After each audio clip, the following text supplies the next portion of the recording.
know you just had iftar and your stomachs are all full, mashallah, but I couldn't hardly hear you. So can we get a louder one? It's Imam Hassan Walada today, so let's celebrate it with a loud salawat. Ala Muhammad wa ali Muhammad.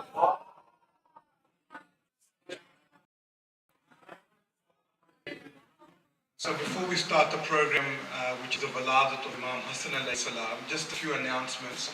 The first announcement is tomorrow we'll be having first workshop. It's going to be a 2-day workshop, and the topic is inheritance and will writing with the Sayyid, inshallah. So please join us for that. The program tomorrow will be just like today. We'll start with Salah, and then after that iftar, and we'll go into the lecture room, which I think majority of you have been there, but don't worry, we'll guide you where it is. It's a much better place for discussion and open discussion, because it's a workshop. It's not like a normal lecture where the Sayyid will sit in front and give information. It'll be interactive with you, so you can ask questions. Now, it is scheduled for a 2-day. So Molana Syed has said 2 days, but it can go over to the 3rd day, depending on how it goes. On Monday, please be aware that there's no iftar on that night, and the program will start at 9 p.m. with the 2nd day of the workshop. So please arrive on time, because we'll be starting exactly at 9 o'clock, inshallah.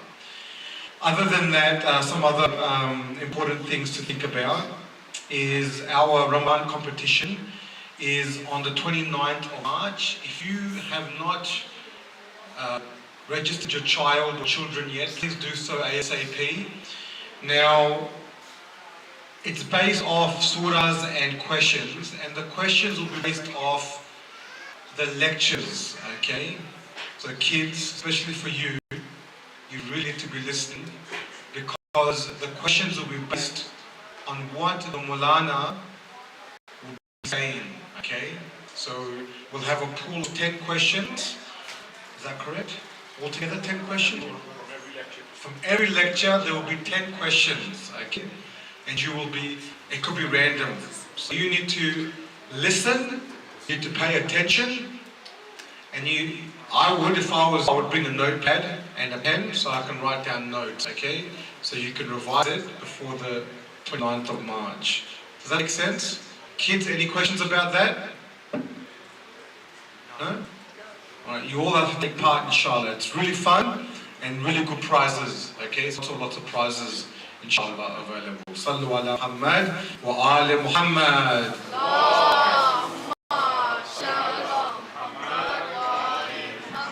One final thing, just like to know that there are still 2 nights available to sponsor iftar. If you are willing to do that and you would like to do that, please reach out to myself or Brother Ali Abar or Brother Sayyid Raza or Brother Jaffry or Brother Zishan.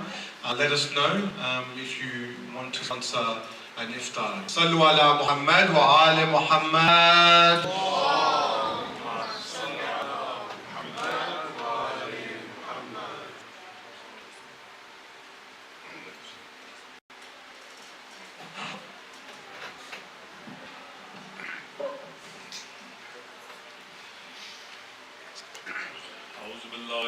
الشيطان الرجيم بسم الله الرحمن الرحيم عن جابر بن عبد الله الأنصاري قال فاطمة الزهراء عليه السلام بنت رسول الله صلى الله عليه وآله قال سمعت فاطمة أنها قالت دخل علي أبي رسول الله في بعض الأيام فقال السلام عليك يا فاطمة فقلت عليك السلام قال إني أغدو في بدني زوفا فقلت له زكى بالله يبته من الزوف فقال يا فاطمة ائتيني بالكساء اليماني فغديني به فآتيته بالكساء اليماني فغديته به وسرت أنظر إليه وإذا وجهه يتلاء كأنه البدر في ليلة تمامه وكماله فما كانت إلا ساعة وإذا بلدي الحسن قد بلى وقال السلام عليك يا أمه فقلت وعليك السلام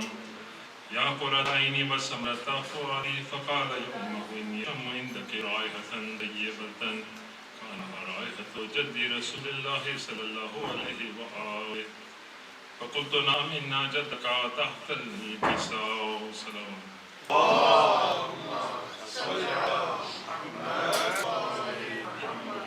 فأقبل الحسن نحو الكساء وقال السلام عليك يا جده يا رسول الله أتزن لي أن أضع معك تحت الكساء فقال وعليك السلام يا ولدي ويا صاحب حوزي قد زنت لك فدخل معه تحت الكساء فما كانت إلا ساعة وإذا بولدي الحسين قد بلغ وقال السلام عليك يا أمه فقلت وعليك السلام يا ولدي ويا رتعيني وسمرة فؤادي وقال لي يا أمه إني أشم عندك رائحة طيبة كأنها رائحة جد رسول الله صلى الله عليه وآله فقلت نعم إن جدك وأخاك تحت الكساء فدن الحسين نحو الكساء وقال السلام عليك يا جده والسلام عليك يا من اختاره الله أتزن لي أنا معكما تحت الكساء وقال وعليك السلام يا ولدي ويا أشرف أمتي قد أذنت لك فدخل معهما تحت الكساء فأقبل عند ذلك أبو الحسن علي بن أبي طالب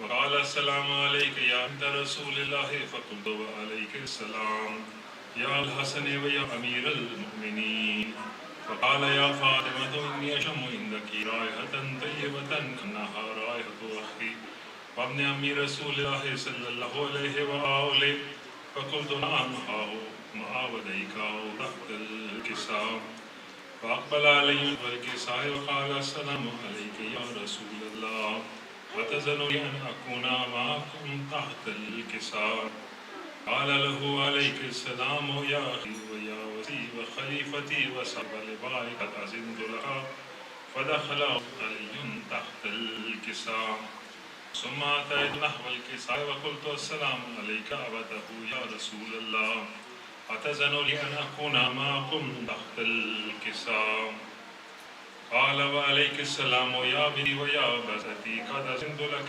فدخلت تحت الكساء فلما اكتمل جميعا تحت الكساء أحزاب رسول الله بدأ في الكساء وأومى بيده اليمنى إلى السماء وقال اللهم إن هؤلاء أهل بيتي وخاصتي وخامتي لحمهم يمي ودمهم دمي يؤلمني ما يؤلمهم ويحزنوني ما يحزنهم أنا حرب لمن حربهم وسلم لمن سلمهم وعدو لمن آذاهم ومحب لمن أحبهم إنهم مني وأنا منهم فاجعل صلواتك وبركاتك ورحمتك وغفرانك ورضوانك علي وعليهم وأذهب عنهم الرجس وطهرهم تطهيرا اللهم صل على محمد قال الله عز وجل يا ملائكتي ويا سكان سماواتي ما خلقت سماء مبنيا ولا زمدهيا ولا قمرا منيرا ولا شمسا مضيئا ولا فلك يدور ولا بحر يجري ولا فلك يسري إلا في محبات هؤلاء الخمسة الذين هم تحت الكساء فقال الأمين جبرائيل يا رب ومن تحت الكساء فقال عز وجل هم أهل النبوة ومعدن الرسالة هم فاطمة وأبوها وبالها وبنوها سلام اللهم صل على محمد وآل محمد وقال جبريل يا رب أتزن لي نحبد الأرض لأكون معهم سادسا فقال الله نعم قد أذنت لك وقابل الأمين جبريل وقال السلام عليك يا رسول الله العلي الأعلى ويكرك السلام ويكشك بالتحية والإكرام ويقول لك وعزتي وجلالي إني ما خلقت سماء مبنيا ولا أرضا مدحيا ولا قمرا منيرا ولا شمسا مضيئا ولا فلكا يدور ولا بحر يجري ولا فلكا يسري إلا لأجلكم ومحباتكم وقد أذن لي أن أدخل معكم فهل تأذن لي يا رسول الله؟ فقال رسول الله وعليك السلام يا أمين وحي الله إنه نعم قد أذنت لك. فدخل جبريل معنا تحت الكساء فقال لأبي إن الله قد أوحى إليكم يقول إنما يريد الله ليذهب عنكم الرجس أهل البيت ويطهركم تطهيرا. صل على محمد. فقال لأبي يا رسول الله أخبرني ما لجلوسنا هذا تحت الكساء من الفضل عند الله.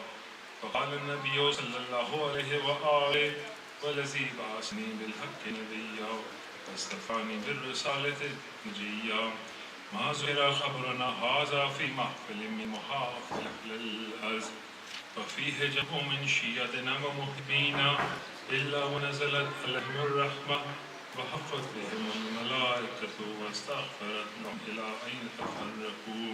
فقال عليهم إذ الله فزنا وفاز شيعنا ورب الكعبة. سلام. اللهم صل على محمد.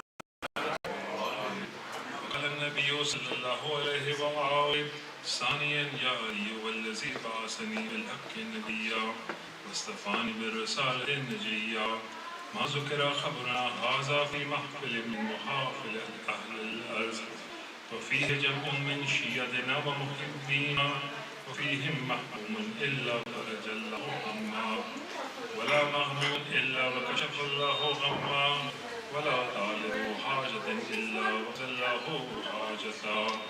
وقال علي إذ والله فزنا واسعنا كذلك عشيتنا فازوا واسعدوا في الدنيا والآخرة ورب الكعبة.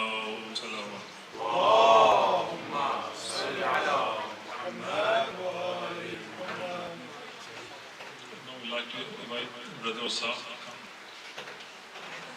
Babajagan Salawat. اللهم صل على محمد وآل محمد.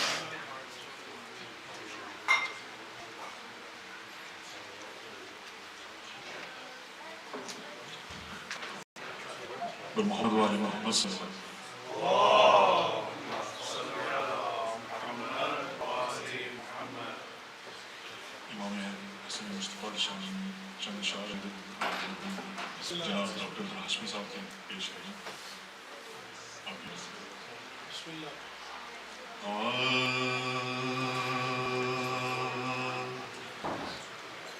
या हसन या हसन या Hasan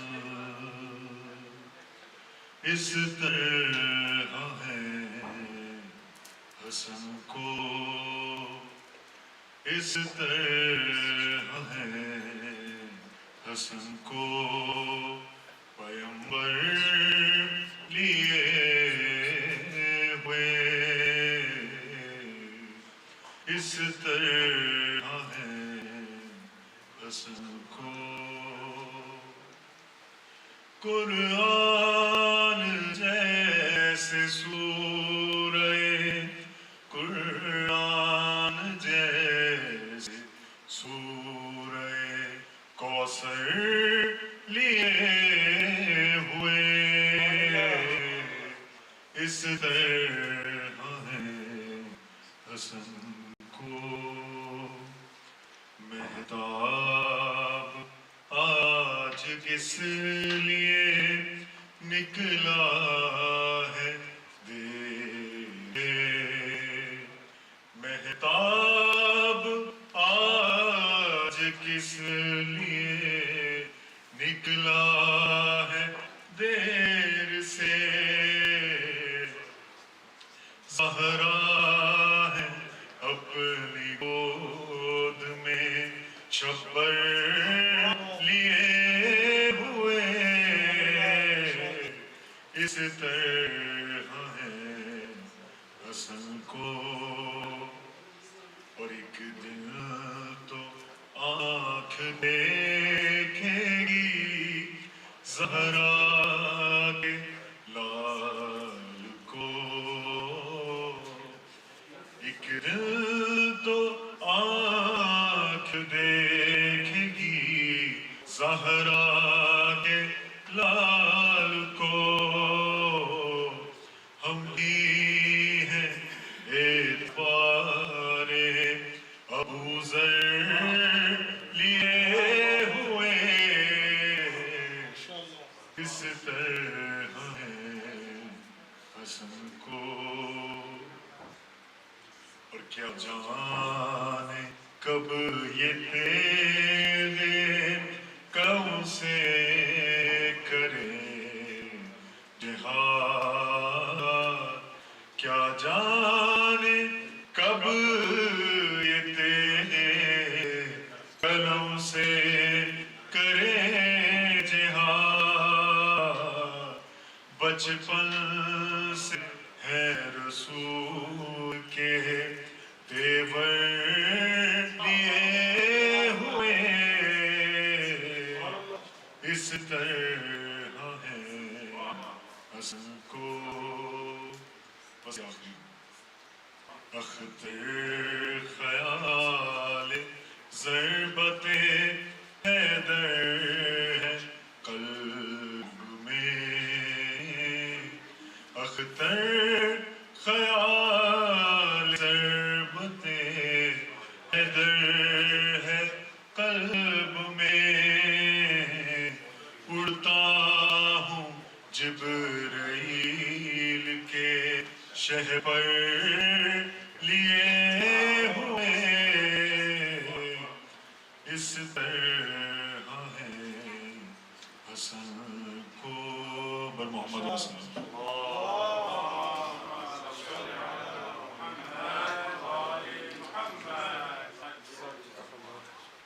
Now please ask Molana Syed to please come and recite the first lecture. Sallu ala Muhammad wa ali Muhammad.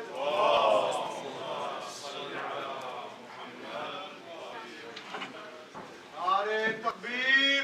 Allahu Akbar. Nare Risalat.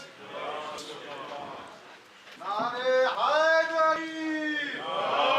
Sallu ala Muhammad wa ali Muhammad.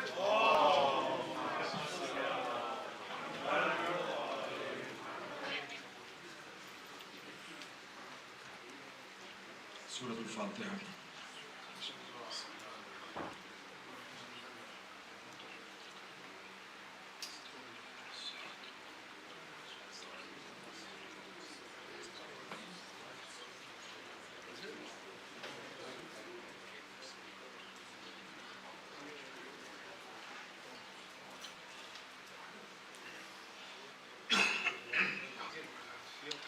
For the acceptance of this sacred program, please recite aloud salawat.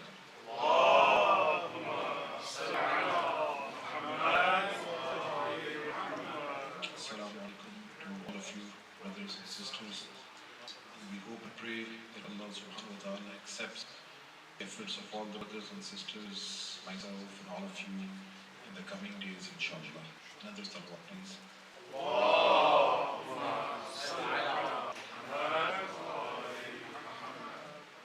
أعوذ بالله من الشيطان الرجيم. بسم الله الرحمن الرحيم. الحمد لله رب العالمين، والصلاة والسلام على سيد الأنبياء والمرسلين وخاتم النبيين سيدنا ونبينا وشفيع ذنوبنا وطبيب قلوبنا بالقاسم محمد. اللهم صل على محمد وآل محمد وعلى أهل بيته الطيبين الطاهرين الغر الميامين المعصومين من يومنا هذا إلى يوم الدين. أما بعد، فقد قال الله تبارك وتعالى في كتابه المجيد وخطابه المتين وهو أصدق القائلين قوله الحق. بسم الله الرحمن الرحيم. يا أيها الذين آمنوا كتب عليكم الصيام كما كتب على الذين من قبلكم لعلكم تتقون. صلوات.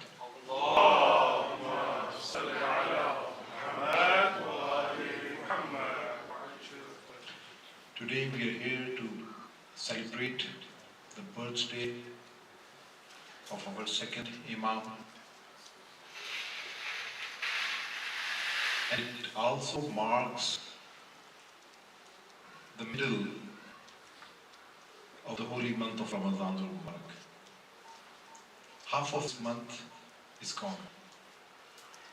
The month that came to us with the barakah of Allah subhanahu wa ta'ala, with the rahmah of Allah subhanahu wa ta'ala, with the maghfirah of Allah subhanahu wa ta'ala. Half of it is over.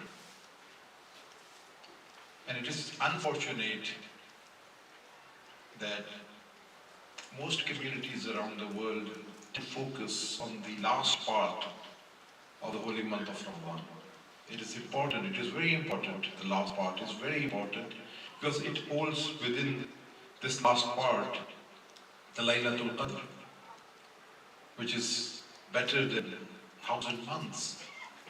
So it is important, it is significant, but if you ask the Urafa, if you ask the mystics, if you ask those who are on a journey towards Allah subhanahu wa ta'ala, their start of the year, their beginning of the year starts with Rajab. Rajab, Shaban and Ramadan al-Mubarak. These 3 months are very important. Rajab is the month in which you put in the seeds and you cultivate. Shaban is where you water your produce. And it is in this final month that you are harvesting and you are picking the fruits of what we have invested in the past 2 months. So anyone who is preparing for the month of Ramadan has to start from Rajab. So he is able to fully maximize and benefit from the blessings of this month. If we do not have the marifah, if we do not value, if we do not know the importance of the months that have passed, there is very little benefit. Even though that benefit is still great, there is little benefit that you will be able to reap in this month.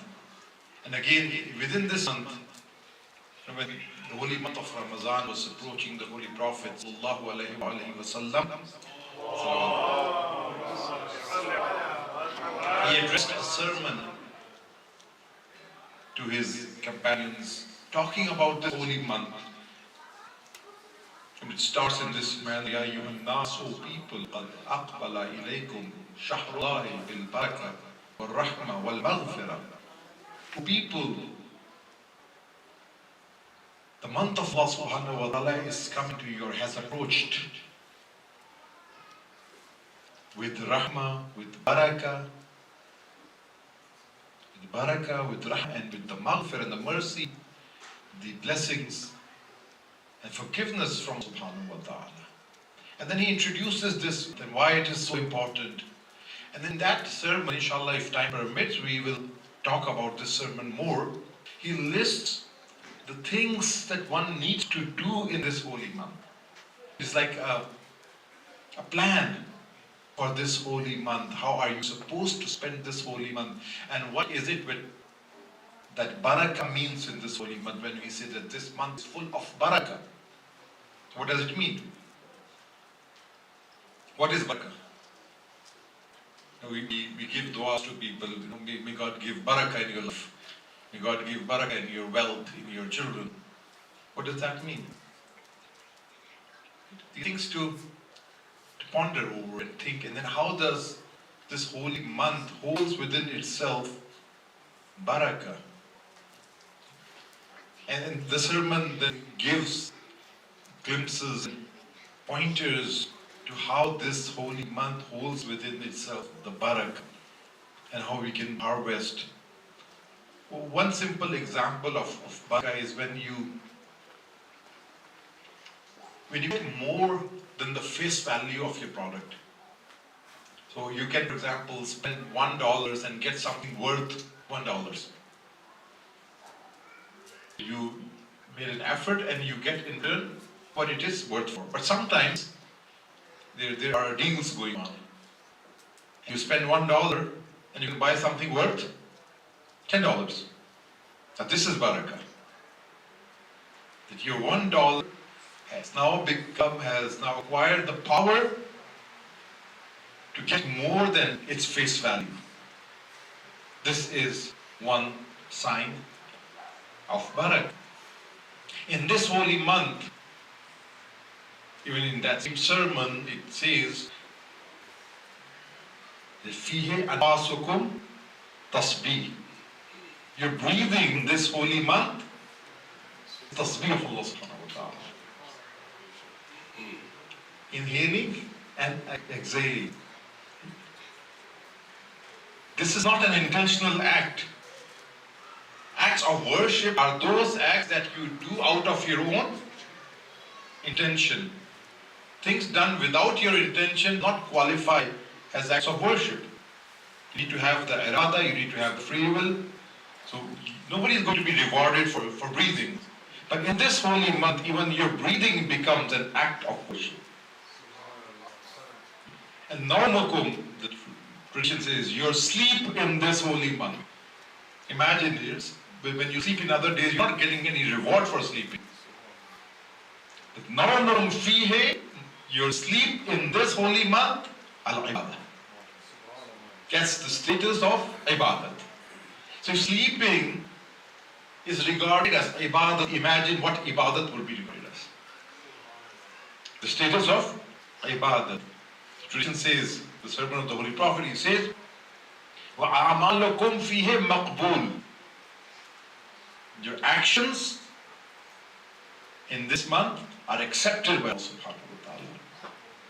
We don't have that guarantee in the other months. You might offer ibadat, acts of worship. It's up to Allah subhanahu wa ta'ala to accept it based on the merits of acceptance. But in this holy month, your acts of worship are maqbool, wa du'a'ukum mustajab, and your du'as are accepted by Allah subhanahu wa ta'ala. This is barakah in this holy month. This is all masadiq and instances of barakah from Allah subhanahu wa ta'ala. That your breathing becomes an act of worship, your sleeping becomes an act of worship, your ibadat becomes accepted by Allah subhanahu wa ta'ala, and your du'as are mustajab in this holy month. And in the very next statement, the Holy Prophet says that if that is the case, that your du'as are accepted, then what dua should we make? And that also again outlines the plan for this holy month. He says, فَاسْأَلُوا اللَّهَ رَبَّكُمْ. Then ask Allah subhanahu wa ta'ala that He gives you the tawfiq of fasting this holy month and the da'wat of His holy book. Tawfiq of fasting with all of its adab and its manners and etiquette, and the talawat al-kitabi, the talawat of His kitab. And the result of this is maghfirah from Allah subhanahu wa ta'ala. That will be the result of talawat of the holy book of Allah subhanahu wa ta'ala. This is the holy month in which the book of Allah subhanahu wa ta'ala was revealed. The dua that we recite after namaz, you have revealed in this holy month Al-Quran. Quran was revealed in this holy month. In a very beautiful tradition which says, كُلِّ شَيْءٍ رَبِي. Everything has a spring. हर चीज की बहार हुआ करती है. Everything has a rabi, has a spring. وَرَبِيُّ الْقُرْآنِ Ramadan. And the spring of Quran is the holy month of Ramadan. That is why you see that whenever after a year when this holy month comes, the Qurans that were sitting in the houses unopened for an entire year. Suddenly people attend to Quran and they open the Quran and they start reciting them. This is an asr, this is something that Allah subhanahu wa ta'ala has ordained in this holy month. It is the spring of Quran. But without realizing the importance and significance and the objective of why Allah subhanahu wa ta'ala revealed the Quran, again, very little benefit that you can derive from the Quran. This holds true for all blessings of Allah subhanahu wa ta'ala.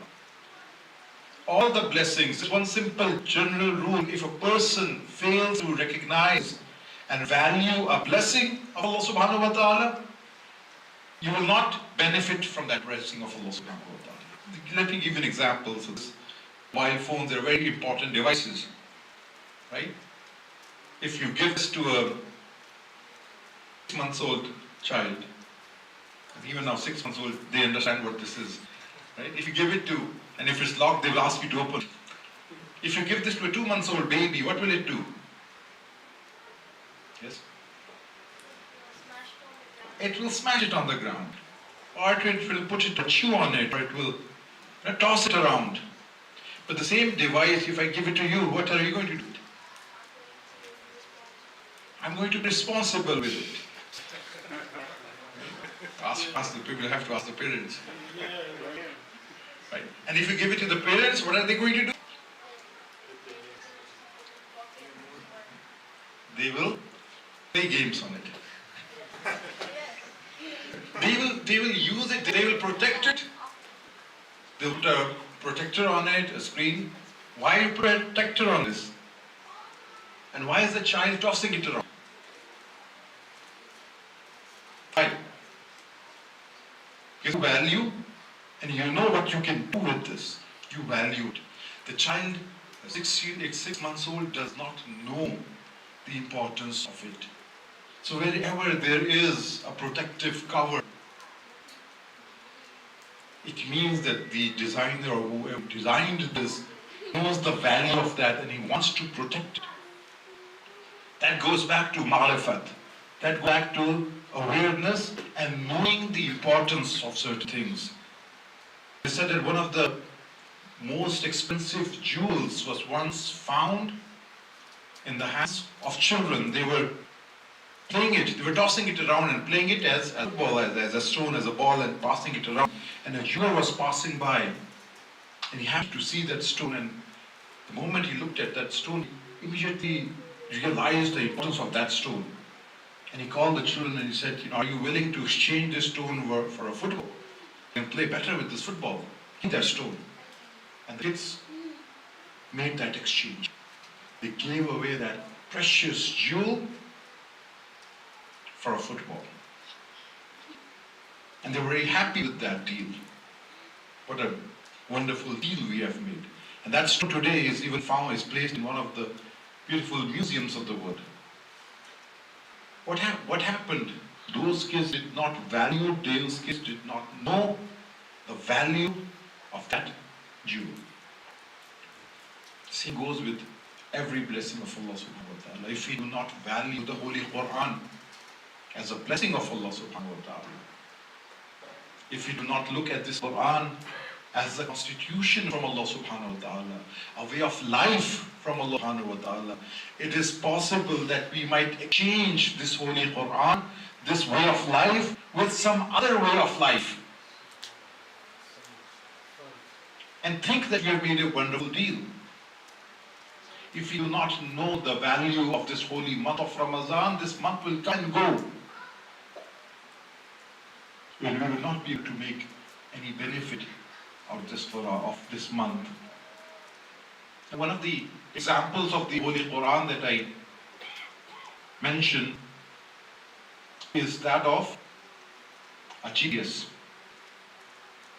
We need to be very clear about what the Holy Quran is there for. Why was it revealed? Why was the Holy Quran revealed? What does it hold within itself? It holds within itself the path to Jannah. Right? It tells us the path to Jannah. Just like a GPS would tell you if you enter the destination in your Google Maps, it will tell you to get to your destination. But when do you open your Google Maps? When you're lost or when you start your journey? When you start your journey, if you do not know the way, the first thing you're going to do is you're going to open your Google Maps. Because without it, you won't know whether you're going to take a right turn, left turn. The Quran is a GPS, guiding you to Jannah. And none of us knows the way to Jannah. So when should we be opening the Quran? At the end of our lives? When we're done with all the decisions that we have to take in life? And there's no more time left? At that time to open the Quran and recite it for barakah and sawab? Or to open it at the beginning of your life when all of your decisions are to be taken? You have to make a decision on your career, on your spouse, on how to live and where to live, who to make friends and who are your enemies. The Quran has to be opened and talked to and benefited from the beginning of our life, not the end of our life. So again, it all goes back to having this ma'rifat the Quran, having awareness and understanding of this blessing of Allah subhanahu wa ta'ala.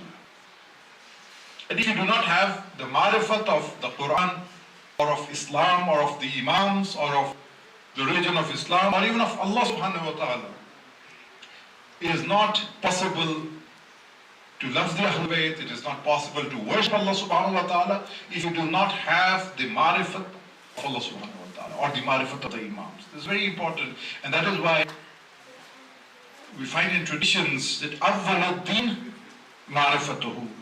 First and foremost of religion is the ma'rifat of Allah subhanahu wa ta'ala. Knowing Allah subhanahu wa ta'ala. Without knowing Allah, you cannot worship Allah. Without knowing the Ahlul Bayt, you can love Ahlul Bayt. Loving Ahlul Bayt is a command from Allah subhanahu wa ta'ala, right? Is it obligation to love the Ahlul Bayt? Yes or no? Yes, right? So there's this incident, the person from Sham, from Syria, he was passing through Medina, he had come to Mecca to perform Umrah or pilgrimage, or from other business activity, and was going back, and he happened to pass through Medina. And when he crossed Medina, he was leaving Medina, or he was at one of the crossroads, he happened to see Imam Hassan and Mujtaba alayhi salam. So when he saw the Imam, he asked who this person is, and was told he is the son of Ali ibn Abi Talib salam. He had heard things about this holy family because of the propaganda machine in Syria. He started to curse and abuse the Imam. He started to say all bad words and all whatever he could, abusing the Imam. And the Imam calmly, patiently listened to whatever he had to say. And when he was done saying whatever he had to say, he turned to him and said, after reciting some of the verses from the Holy Quran that talks about good behavior and akhlaq and good moral conduct, he turned to that person and said, it seems that you are a stranger in this city. He says, yes, I am from Syria. And the Imam says, that explains this behavior from yours. I've had similar experiences from other people coming from Syria. It seems you're a stranger in this city. If you do not have a house, my house is available for you. If you have a loan to repay, we'll help you with loan. If there's an enemy after you and you need help, we will protect you. And when he listened and saw this moral behavior from the Imam ﷺ, he himself says that I had wished for the earth to open and swallow me. And as long as he stayed in Medina, he stayed with the Imam. And when he was leaving Medina, he said this sentence, he said, when I entered Medina, I did not hate anyone on the surface of it more than the family of Ali ibn Abi Talib. And now that I am leaving Medina, I do not love anyone more than the family of Ali ibn Abi Talib.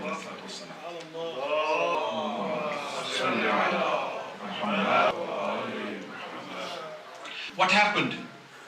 Why? How did this hatred convert into love?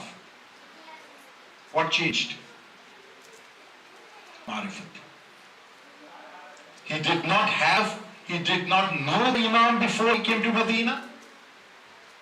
And now that he saw the moral conduct and the behavior and the characteristics of the Imam, he began to love him.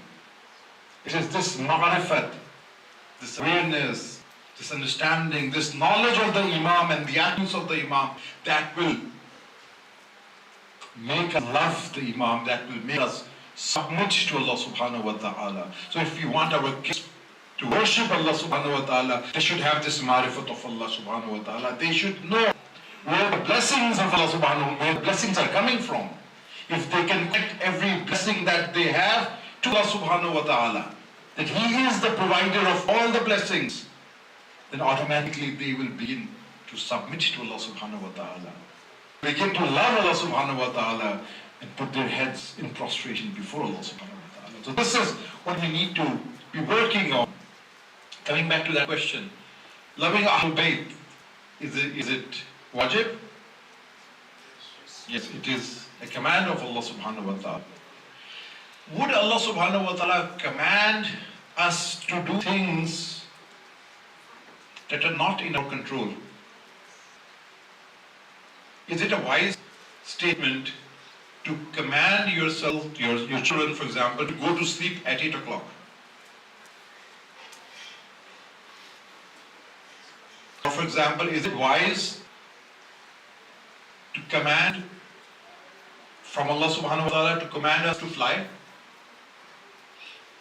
What if Allah said, fly, otherwise you will be punished? What would you say? It's not in my control. I don't have the power to do that. Right? So if Allah says you should sleep at 9 o'clock, sharp, can you do that? Well, you can go to bed and close your eyes. That is in your control. So that command from Allah subhanahu wa ta'ala would be an acceptable command. But a command from Allah to ask you to fly or to sleep at 9, you don't expect such a command from a wise Allah subhanahu wa ta'ala. Why? Why do we expect that?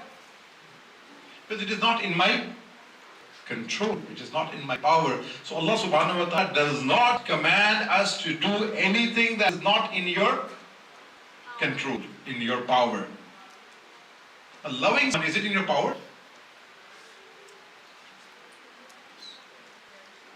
Think about it. If I ask you to love someone that you do not know, I ask you. So if it's in your control, then every spouse would love their other spouse.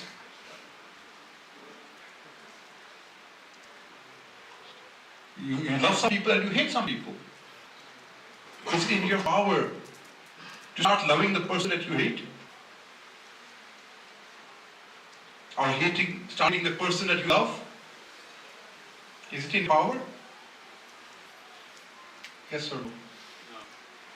No, it is not in your power. I ask you, start loving this device. You start loving it? It's very difficult. Start loving this cup. Will you start loving it? If I tell you there is this person in Nigeria, his name is ABC. Love him. Can you start loving him? No. So then why did Allah subhanahu wa ta'ala command us to love the Ahlul Bayt?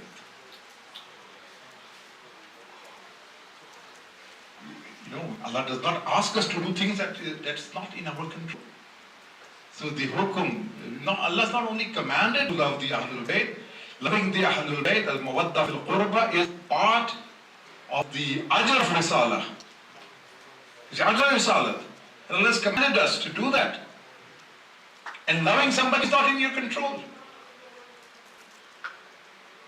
So what is it that Allah subhanahu wa ta'ala is commanding us to do here? Because Allah does not, खुदा किसी ऐसे काम का हुक्म नहीं देता जो आपके इख्तियार में नहीं. Allah does not command you to do anything that is not in your control. But if I tell you that there is this person, Sheikh Zakzaki, for example, living in Nigeria, and these are his services, and these are his tributes, and these are his virtues. The moment you begin to learn about his virtues, you will start to develop a liking for him. And eventually this liking will convert into love for him. And the more the virtues there are, the more powerful and intense your love for that person will become. When Allah subhanahu wa ta'ala commands us to love the Ahlul Bayt, He is actually commanding us to know the Ahlul Bayt. And the moment you begin to know the Ahlul Bayt, at the very same moment you will begin to love them. Just like that person from Sham, the moment he realized the virtues of Ahlul Bayt, the virtues of Imam Hassan, he fell in love with the Ahlul Bayt. So if you begin to know the virtues of the Ahlul Bayt, and if you begin to know the vices of the enemies of Ahlul Bayt, you will automatically begin to hate them. There was this person who came to Amirul Mu'mineen salatu wasalam, he was like, salawat.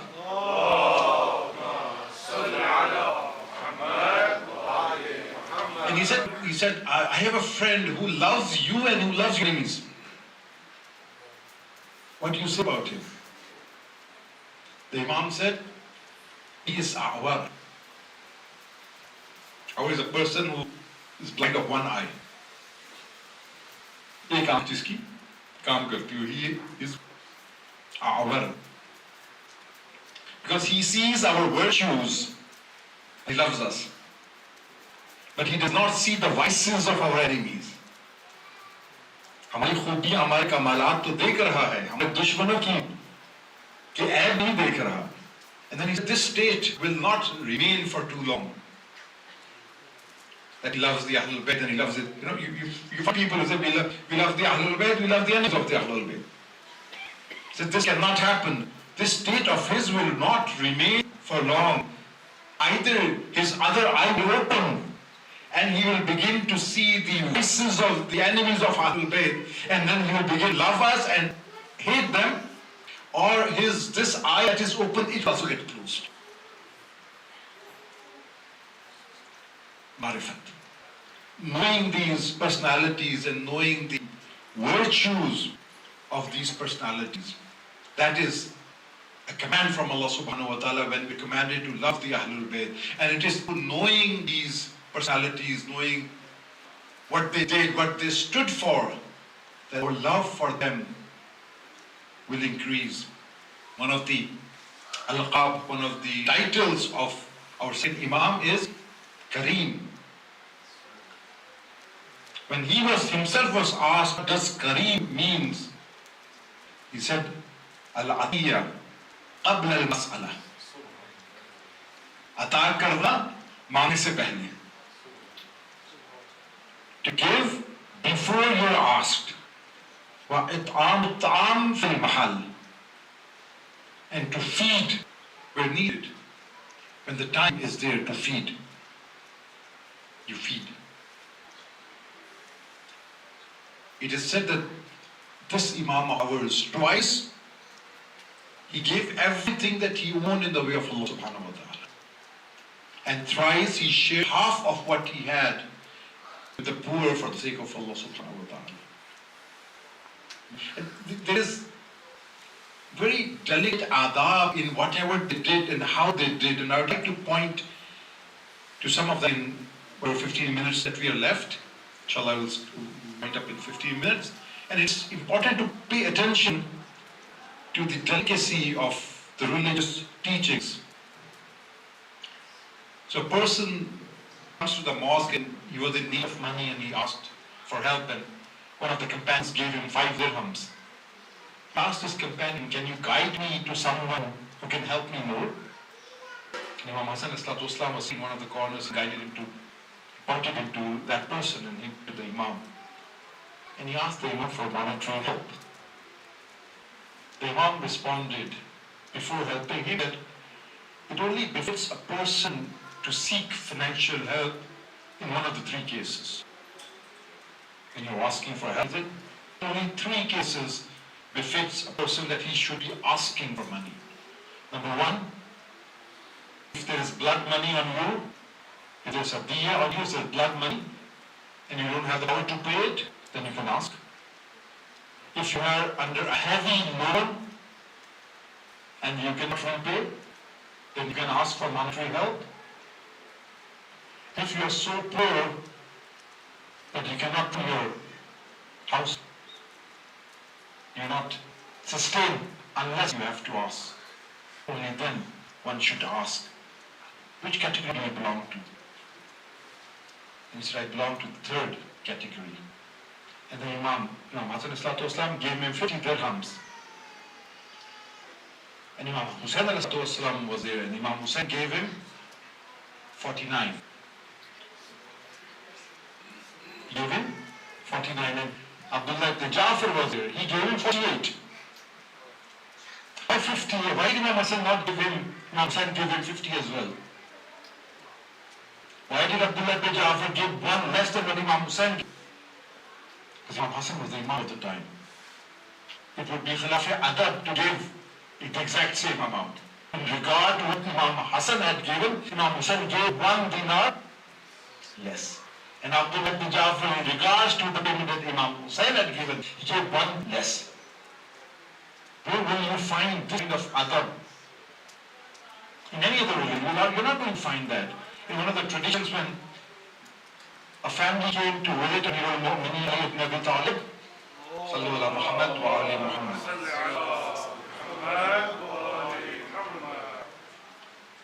When the time for food came, the Imam, in those days you would help wash the hands of your guest.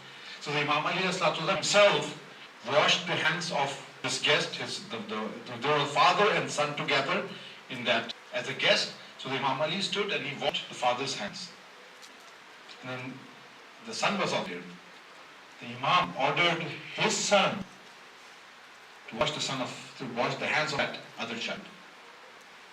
The Imam did not wash himself. And the Imam said, a very beautiful statement. The Imam said, if a father and a son are in the same gathering,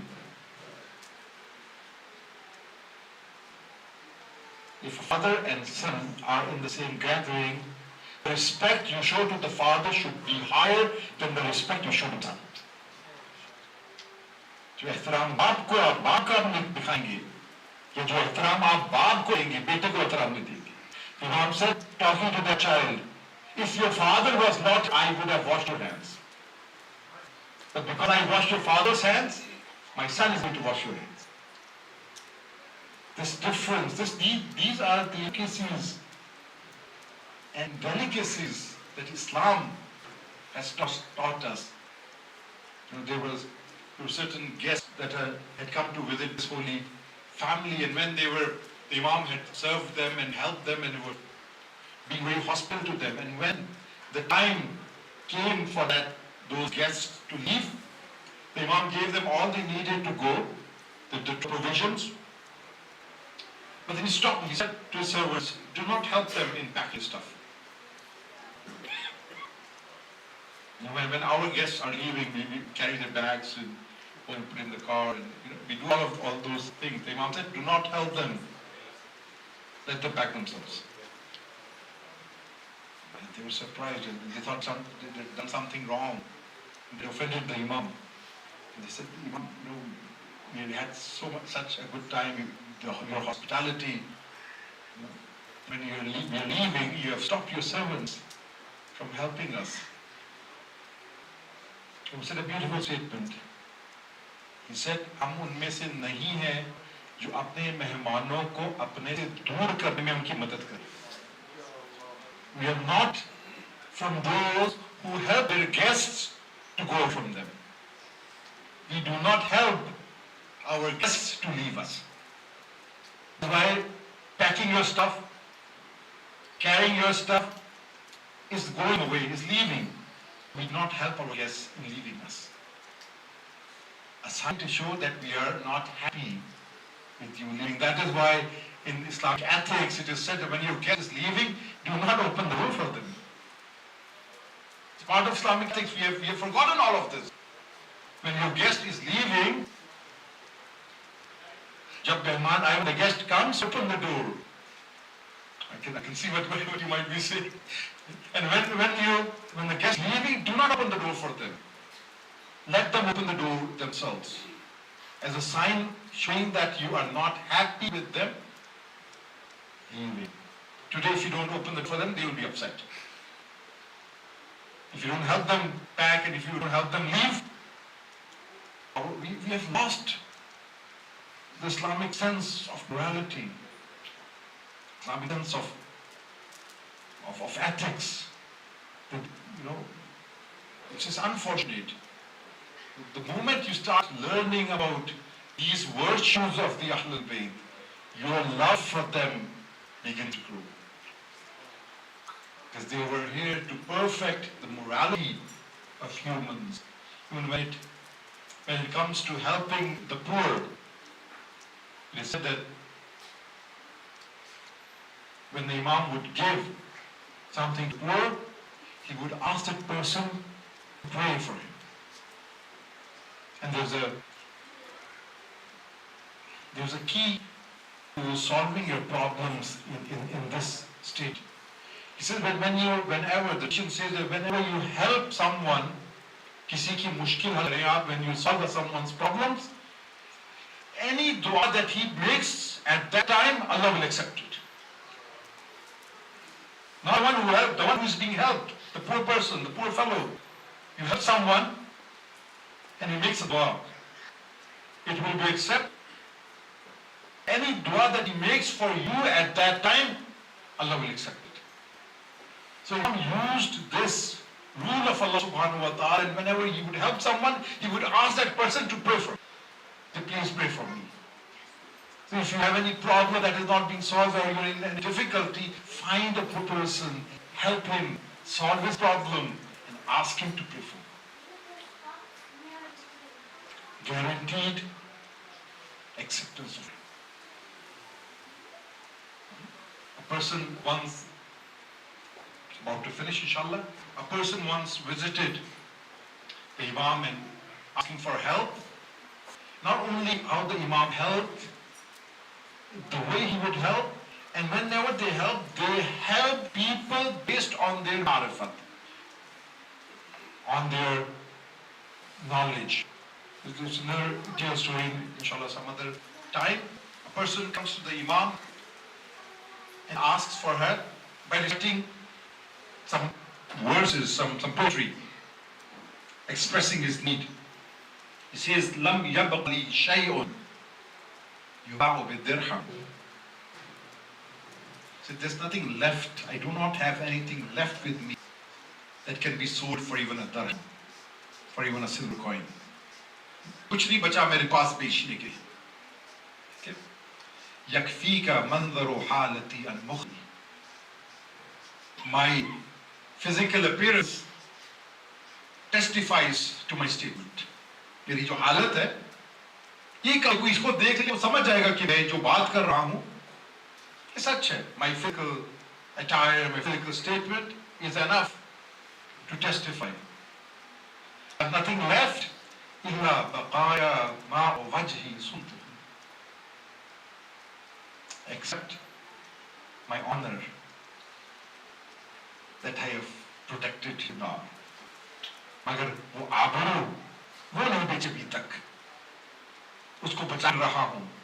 Allah युबाअ वक़द वजदतुका Mushtari.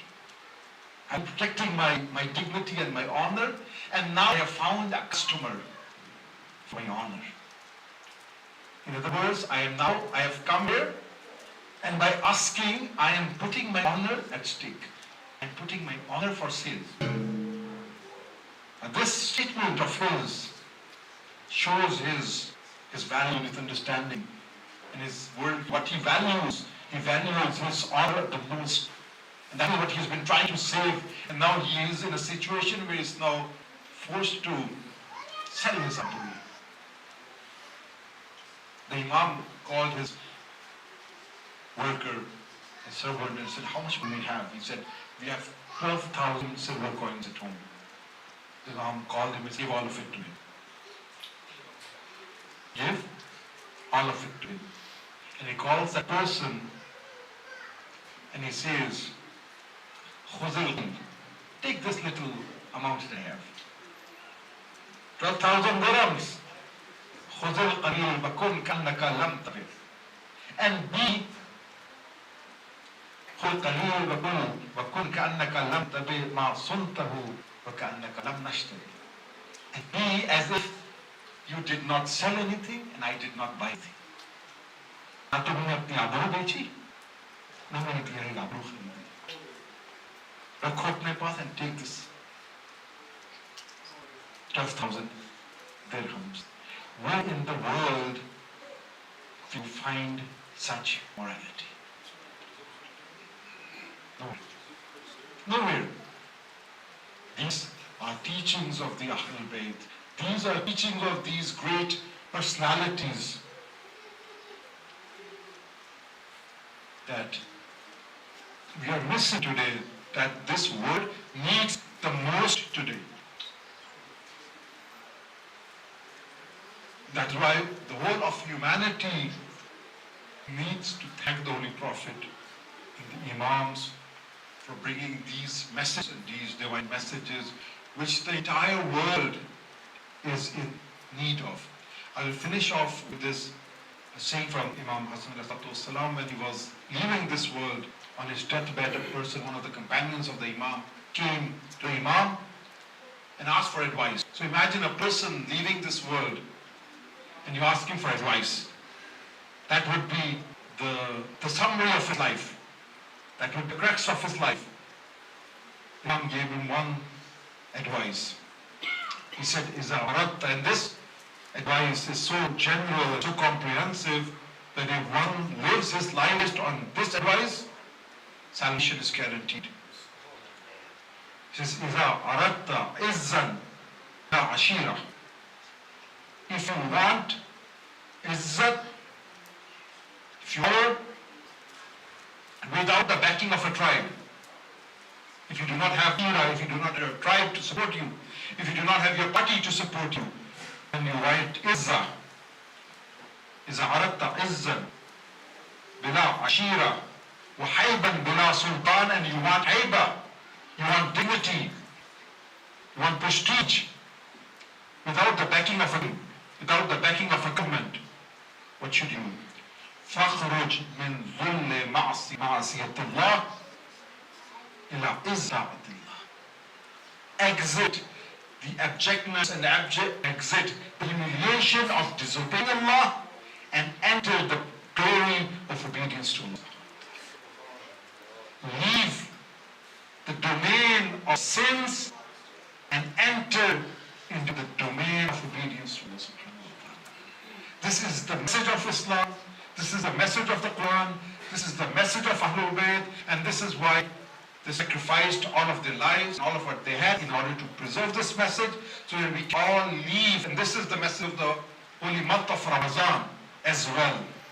Stop sinning and move out of the abjectness and humiliation of sins into the glory of obedience and worship to Allah subhanahu wa ta'ala. We pray to Allah subhanahu wa ta'ala that He enable us to get rid of all of our sins and to move in a direction towards Allah subhanahu wa ta'ala in the obedience and worship of Allah subhanahu wa ta'ala. We pray to Allah subhanahu wa ta'ala that He enables us to know the virtue of the Ahlul Bayt, so that day by day the love of Ahlul Bayt grows within us, and that when we leave this dunya, we leave with the love of Ahlul Bayt in our hands. We pray to Allah subhanahu wa ta'ala that He enables us to instill the love of Ahlul Bayt in our coming generations, and if we are not alive, our children and our next generations be there to serve the Imam when he repairs. We pray for the repairs for 12th Imam, for him to repair and fill this world with justice, same manner that it will be filled with injustice. We pray Allah subhanahu wa ta'ala for the help and nusra of all the oppressed and all those fighting for their freedom in all different parts of the world. We pray Allah subhanahu wa ta'ala for the quick reappearance of the Imam once again, and for the longevity of our ulama, the Muslimin, and all the ulama of Islam. صلوا على محمد وآل محمد.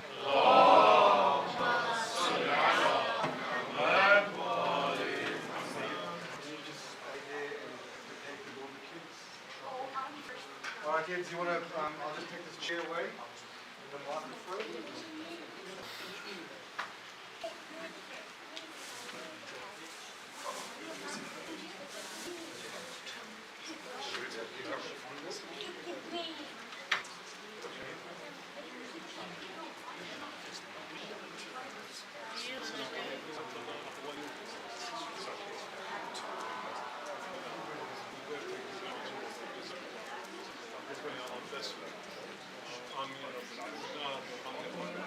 Boys, come on, go, Sayyid, come on, boys, go. صلوا على محمد وآل محمد.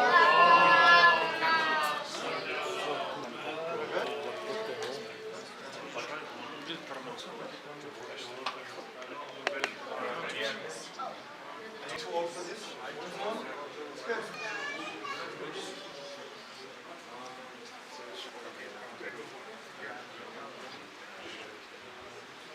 नारे तकबीर, नारे रसात, नारे हैदरी, सल्लु अला मुहम्मद व आल मुहम्मद.